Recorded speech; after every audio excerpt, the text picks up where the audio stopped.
मंगलवार व्रत कथा सुनने और पढ़ने से गरीबी होती है दूर। जाने हनुमान जी को प्रश्न करने की ये कहानी।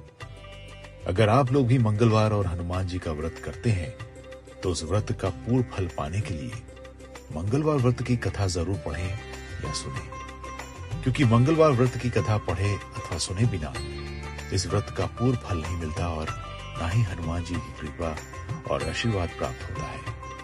तो आइए जानते हैं मंगलवार व्रत की कथा के बारे में। इसी नगर में एक बुढ़िया माई रहती थी। बुढ़िया माई हनुमान जी की परम भक्त थी।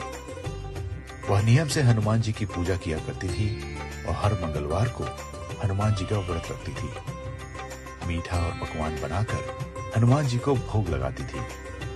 वो ना तो मंगलवार को मिट्टी खोदती और ना ही घर लिपती थी। बुढ़िया माई के बेटे का जन्म मंगलवार के दिन हुआ था, इसीलिए उसका नाम मांगलिया था। एक दिन हनुमान जी बुढ़िया माई की परीक्षा लेने के लिए मंगलवार के दिन एक साधु का वेश रखकर बुढ़िया माई के घर आए और बोले कि है कोई हनुमान जी का भक्त जो मेरी इच्छा पूरी कर दे। साधु की आवाज सुनकर बुढ़िया माई बाहर आई और बोली, हे महाराज जी, आपको क्या चाहिए? साधु रूपी महात्मा बोले, मैं भूखा हूं, भोजन बनाऊंगा, तुम अपना चूल्हा और आंगन लीप कर मुझे दे दो। बुढ़िया माई हाथ जोड़े और बोली, महाराज, मिट्टी खोदने और आंगन लीपने के अलावा आप जो भी आज्ञा देंगे मैं अवश्य मानूंगी। साधु रूपी हनुमान जी बोले, आप पहले वचन दो कि मैं जो कहूंगा तुम वो ही करोगे। बुढ़िया माई ने वचन दे दिया। साधु बोला, तुम अब अपने बेटे को बुलाओ।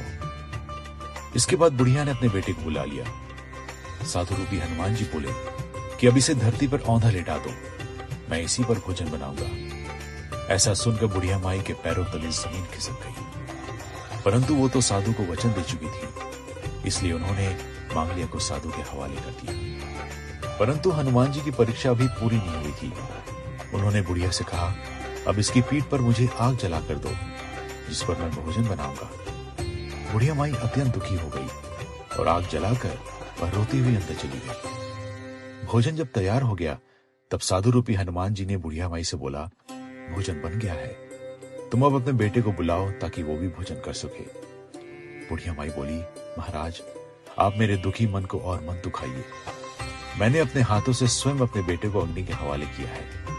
लेकिन साधु महाराज नहीं माने तो बुढ़िया माई ने अपने बेटे को पुकारा। बुढ़िया माई की आवाज लगाते ही मांगलिया हंसता हुआ घर के अंदर से आया और बोला, हाँ मां। अपने बेटे को देखकर बुढ़िया माई का खुशी का ठिकाना न रहा। परंतु वो हैरान थी, ऐसा चमत्कार कैसे हो गया। वे अपने पुत्र समेत साधु महाराज के पैरों में पड़ गई।